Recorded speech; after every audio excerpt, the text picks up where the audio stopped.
Bien, bienvenidos al segundo módulo del programa de formación en neurolitigio. Recordando que pues el módulo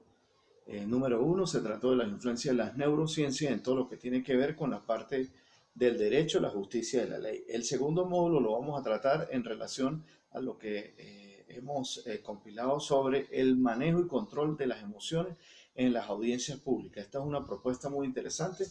que quiero compartir con ustedes, sobre todo del campo del ejercicio profesional y pues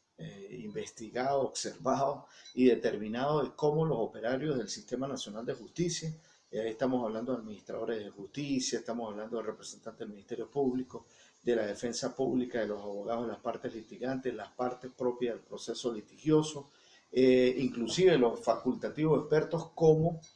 su estado estructural desde el punto de vista emocional cambia.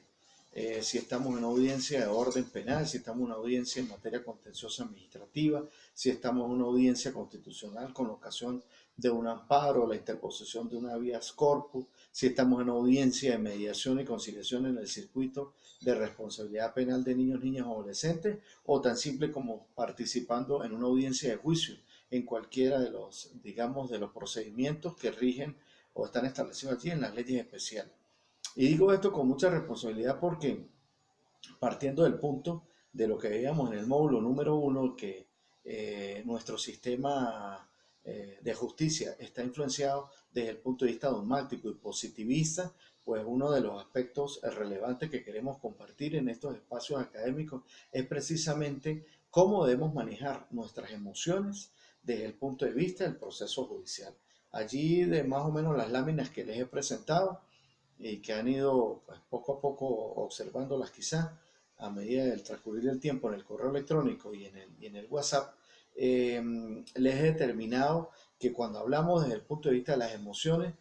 tenemos que hablar cómo las partes en un proceso judicial manejan lo que es el libre albedrío. ¿Y qué entendemos por el libre albedrío? Según algunos autores, el libre albedrío viene siendo la voluntariedad de nuestros impulsos, recordando que cuando vamos a estudiar la estructura neuronal que tiene un accionante, un demandante, un demandado, el administrador de justicia, el experto, el testigo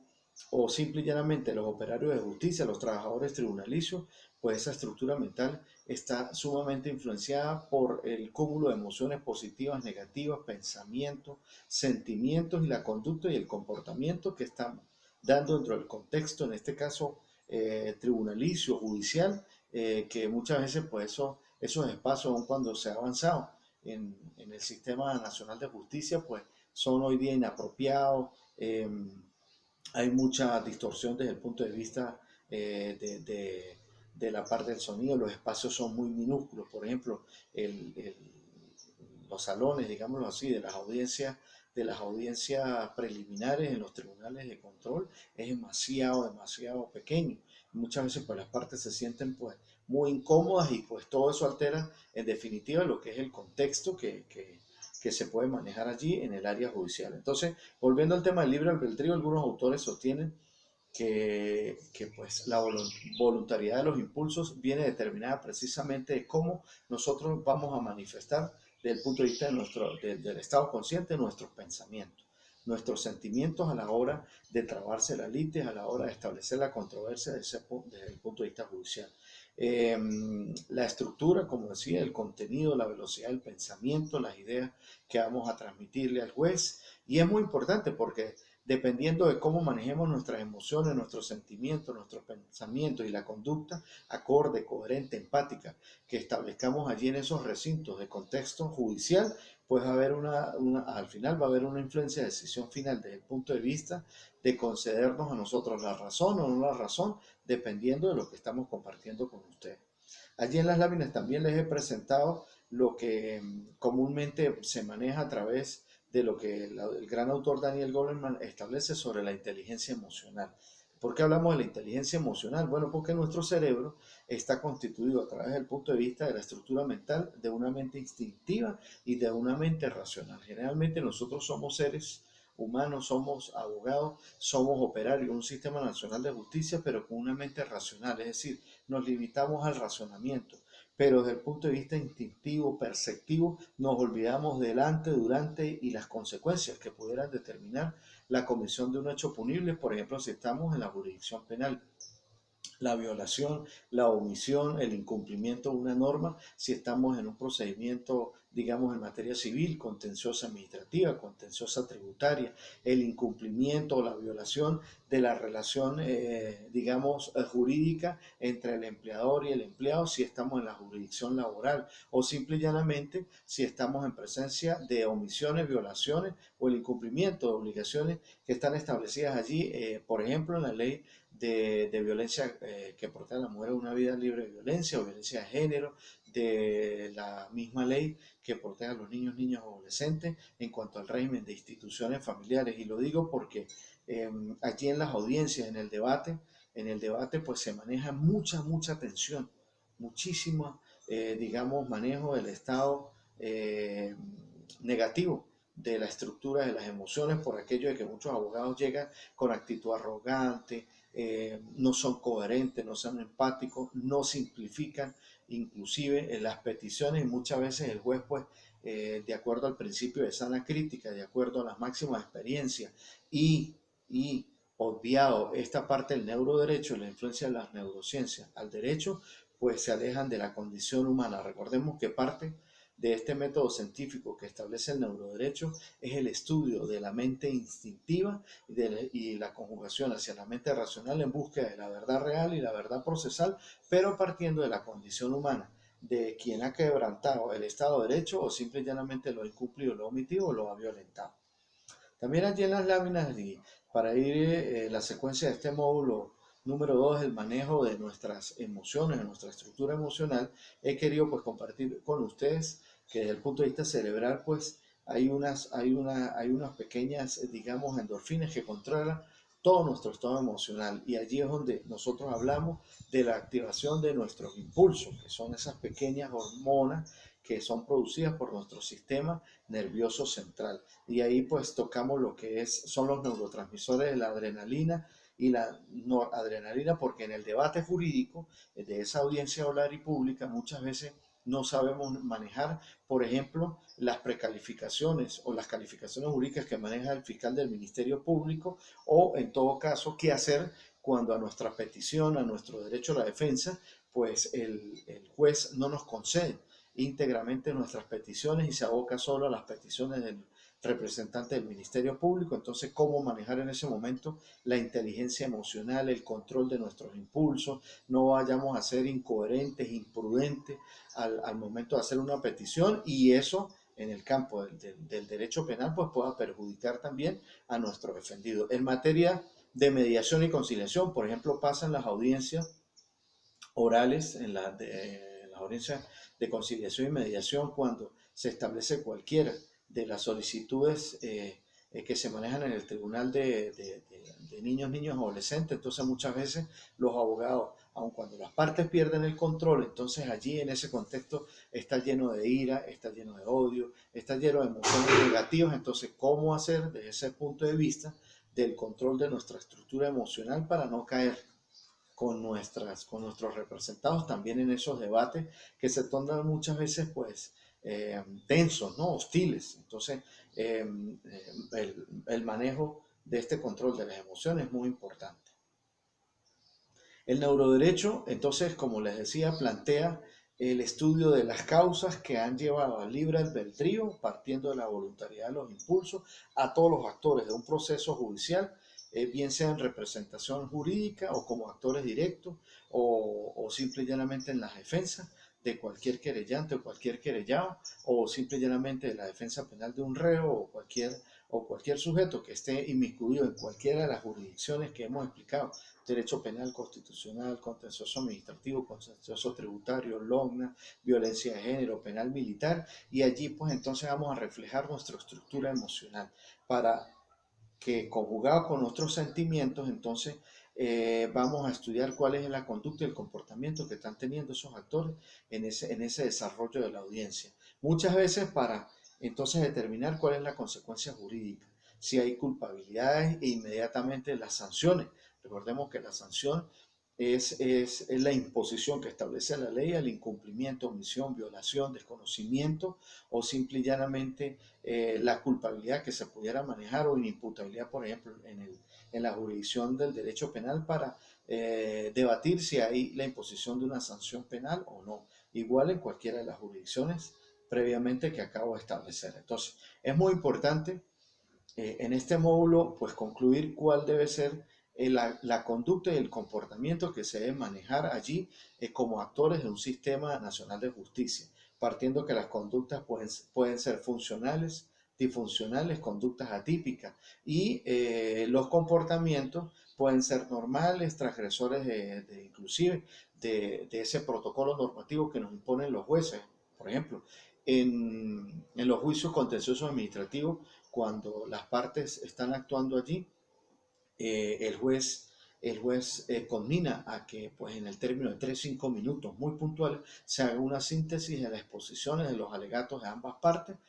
para concluir en la controversia, en lo que es la trabación de la litis y ir a las audiencias de juicio respectivos. Igualmente pasan las audiencias orales y públicas, tanto cuando estamos en presencia de la fase intermedia de la audiencia preliminar, pasamos al juicio y el debate, y hay que ser muy puntuales, muy coherentes al momento de establecer esa forma de transmitir nuestros pensamientos y nuestros sentimientos de lo que hemos denominado la estructura desde el punto de vista mental. Entonces el comportamiento que las partes van desarrollando allí puede ser también comportamientos normales, transgresores normativos o comportamientos desde el punto de vista alterado. ¿En qué consiste el proceso neuronal? Pues muy básico, es el estudio de las emociones que de orden negativo y positivo se nos van a influir en nuestros sentimientos. De emociones podemos identificar a la rabia, la tristeza, la alegría, la irritabilidad, miedo, angustia, nerviosismo, y de los sentimientos, odio, rencor, amor, solidaridad y concordia. Muchas veces este proceso neuronal, por ejemplo, en el debate oral y público en materia de derecho penal, procesal penal, pueden atenuar o pueden agravar la culpabilidad en ese proceso de liter criminis de lo que fue el antes, durante y el post evento o del hecho, digamos, punible que se está debatiendo. En materia, por ejemplo, de audiencias constitucionales, cuando se está debatiendo la violación a una garantía constitucional también, que llevó a ese sujeto la omisión, la violación o la transgresión de la norma que no le garantiza ese derecho constitucional, en este caso a la persona que pues considera lesionado su derecho subjetivo, o por ejemplo en materia laboral o en materia contenciosa administrativa, contenciosa tributaria, cuáles van a ser, digamos, esos aspectos que van a constituir lo que hemos denominado el proceso neuronal. En la lámina le he querido hacer la siguiente pregunta: ¿qué tipo de estado emocional se presenta o presentan las partes litigantes en un proceso penal? ¿Cuál es la actitud con C y con P de las partes litigantes? ¿Cuál considera que debe ser el sistema de pensamientos y creencias? Cuando hablamos de creencia hablamos de cognición, es el proceso cognitivo, es el proceso, digamos, de aprendizaje desarrollado, y muchas veces vemos que los abogados litigantes llegan con actitudes arrogantes, agresivas a las peticiones que se puedan ir presentando allí en el debate oral y público. El comportamiento en el desarrollo de las audiencias. Muchas veces el fiscal del Ministerio Público o los mismos actores que participan en el proceso judicial piden medidas coercitivas cuando consideran que se ha alegado o se ha, digamos, se ha tocado los intereses de parte del Ministerio Público. Rápidamente les comento una anécdota que yo tuve en un habeas corpus que solicitamos, y a la petición de ante la Corte de Apelaciones, el fiscal del Ministerio Público solicitó nuestra medida de arresto, porque cómo era posible que se llevara al escenario de un habeas corpus, una audiencia oral y pública, y pérdida de tiempo con un habeas corpus, cuando ese despacho del Ministerio Público tenía más de 5.000 causas, y eso era una pérdida de tiempo. Imagínense cómo piensan, con el debido respeto, no todos, ¿no? Generalizando, pero imagínense esa experiencia que yo me he llevado, donde el fiscal del Ministerio Público al abogado peticionario de una habeas corpus le solicita una medida de arresto porque supuestamente todo eso era, digamos, obstaculizante, digámoslo así, una petición leguleyería, de leguleyería, para tratar de buscar un beneficio, en este caso al procesado, en este caso a la persona que estábamos nosotros defendiendo. Eso fue un caso de homicidio calificado, con concurrencia de hurto calificado, apropiación indebida, asociación para delinquir. Entonces nosotros estábamos allí solicitando una habeas corpus porque se había infringido, se había violentado lo que es el principio de la proporcionalidad de la pena. Este muchacho ya lleva 2 años digamos, en el proceso de sustanciación y estaba en ese periodo de tiempo detenido injustamente en el centro penitenciario. Bueno, cosas por el estilo, en resumen, pueden pasar. Entonces, a esta interrogante le agregaríamos cuáles deberían ser entonces, tomando en cuenta las enseñanzas, el aprendizaje que nos deja el neuroderecho en la formalidad de las audiencias y qué hacer ante la pérdida y el control de los impulsos.